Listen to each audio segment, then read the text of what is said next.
What is going on, everyone? It is Foul Play here, and we're back again playing some more Modern.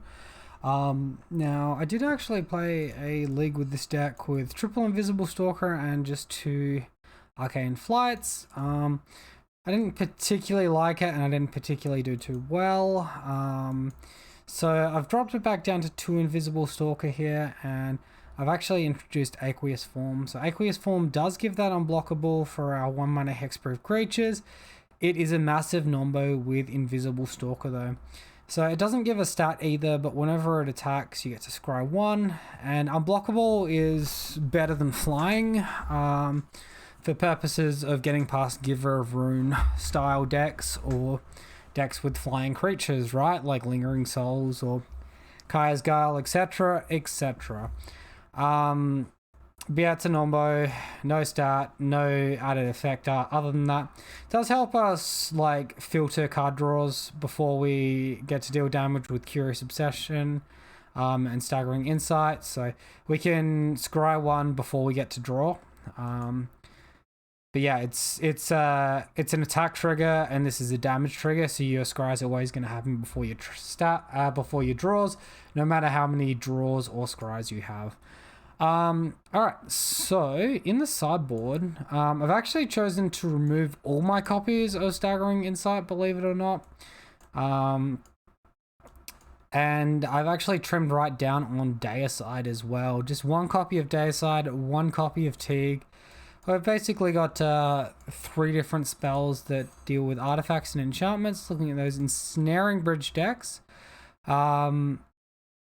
And then I'm actually reintroducing Path to Exile as well, which hasn't been in my list for a little while, but I'm going to look to bring it back in here today. Got 2 Deafening Silence in there for Prowess, for Storm. If we run into another Jeskai Ascendancy deck, I mean, it's pretty good there as well. Yeah, Torpor Orb for these Hate Bear decks, also Spirits, and yeah, whatever else. And yeah, Lurus to wrap things up, get stuff back for us, all that good stuff. So that's the deck, guys. We're going to jump into a league.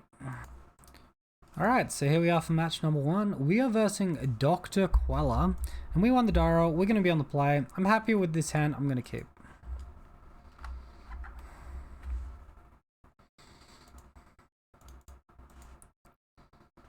In most spots here, going for Temple Garden is fine. Technically, if we're versing like a Thoughtseize deck or something, we might want to go for like Mana Confluence so that we can play double blue or double white if they Thoughtseize away one of the effects. Looks like we're versing a Spirits deck here, and I kind of want to counter that, but I want my Curious Obsession just that little bit more. We find the Ethereal Armor. It's a very nice find. So yeah, we're going to attack. We're going to gain some, deal some damage, draw a card. Alright, and we've already started that clock. Now, Force Negation's probably going to be useless, but I kind of, as good a tempo as Aether Vial is, our hand didn't have enough going without it. Alright, Curious Obsession, good find. Now we're at a spot where like we're threatening 8 damage. That's half their remaining life. They're probably going to flash in some sort of blocking creature here.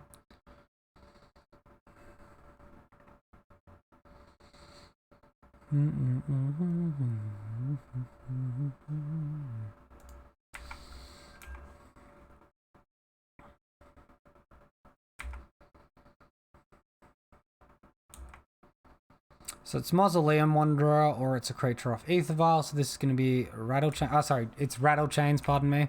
Mausoleum Wanderer is the 1 mana one. Rattle Chains also gives their other spirits flash as well. But that's not going to matter. They're going to sacrifice it for the greater good. Deny our double card draw. Very upsetting. So if we get like Vigilance here, I think we could be in an okay spot. But without Vigilance, we might struggle. We actually don't have any flying or any reach in this list. So blocking our opponent's creatures is going to be very, very difficult. And our opponent can now interact with Skyclave Apparition as well. So if they had Skyclave Apparition plus Phantasmal Image, they could deal with 2 of our auras and then get some good blocks going. It's pretty unlikely. Most of the Spirits decks run Glasspool Mimic last time I checked, but I guess you never know. Alright, there's Skyclave Apparition number 1. They did take a while to decide to do this. That's a great draw.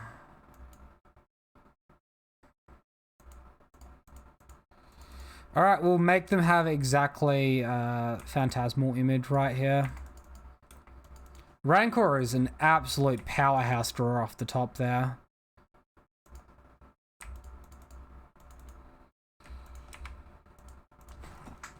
Alright, and we will lure us to hand in this spot, even though it makes it a little bit difficult for us to... Makes us a little bit difficult for us to hold up this Force of Negation. We can alternate cost it though. It's unlikely Force of Negation's going to do anything.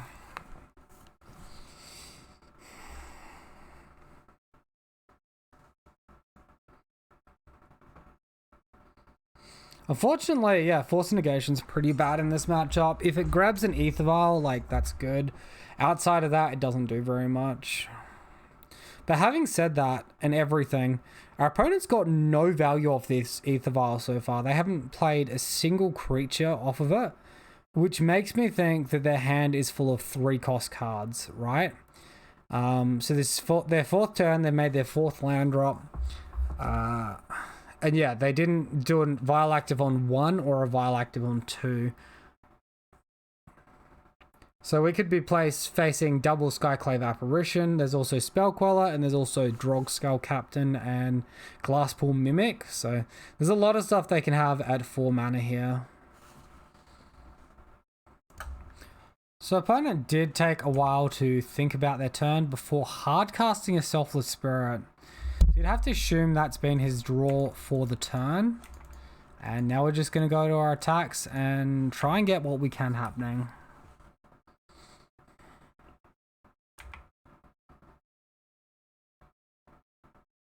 Yep, Skyclave Apparition going after Ethereal Armor.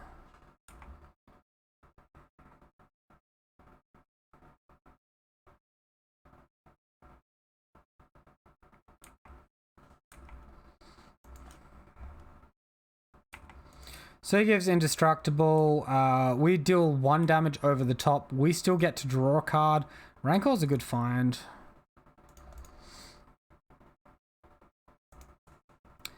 Now we actually have the opportunity to lure us here. Then we can Hyena Umbra from the graveyard and Rancor from hand. Opponent down to 2 cards in hand here as well. Force of Negation interaction, probably not going to do anything.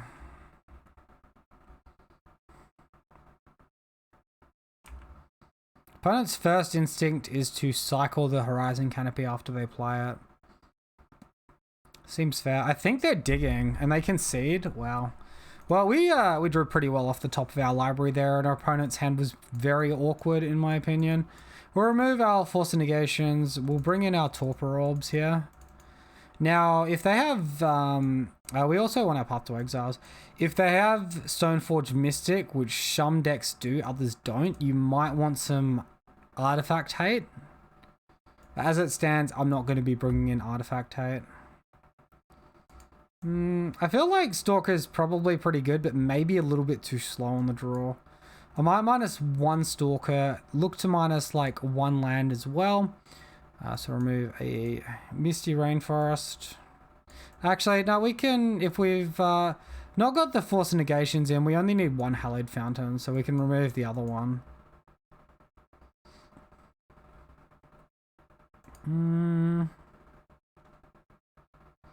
I kind of like my other auras.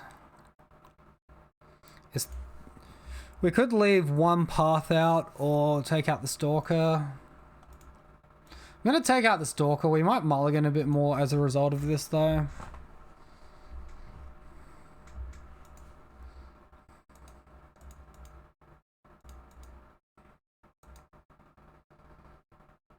Hand is like reasonable,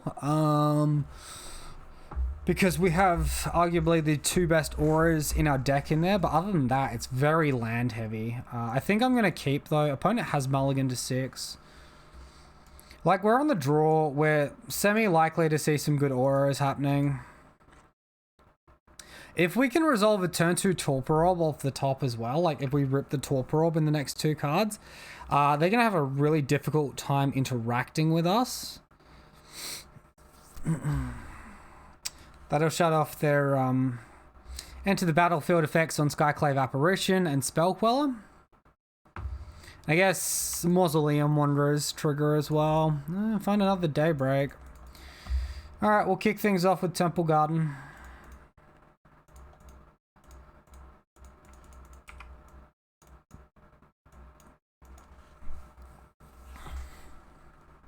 No Ether Vial for my opponent, so this is going to be a slower hand.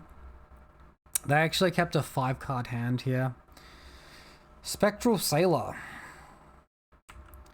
Pretty sweet card, pretty good flavor. If they missed a land drop here.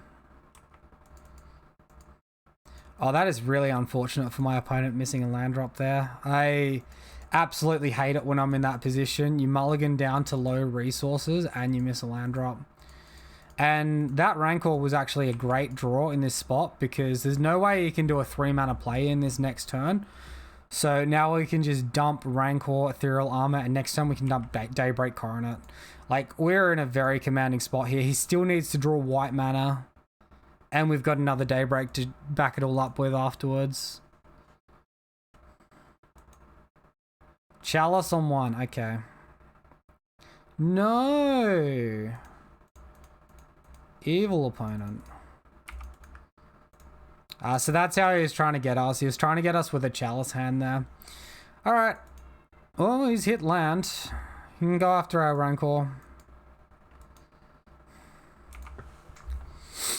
But yeah, Chalice is in an incredibly good spot here against us. There's an argument for either Force of Negation or Seal of Primordium, Force of Vigor in this spot. With a Chalice like that. Like, if they Ether Vial into Chalice and then you 2-for-1 them with a Force, that would be amazing.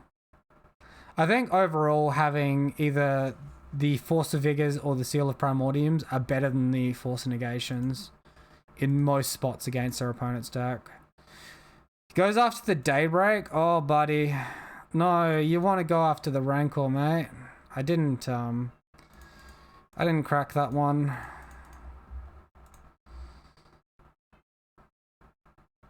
Alright, opponent concedes. So yeah, very good result for us in the deck. I think my opponent got very unlucky, and if he drew better, that the games could have been a bit more competitive there. But yeah, thank you all for watching. I do hope you enjoyed the video. If you did, let me know what you think down in the comment section below. Other than that, have a wonderful day, and I'll see you next time.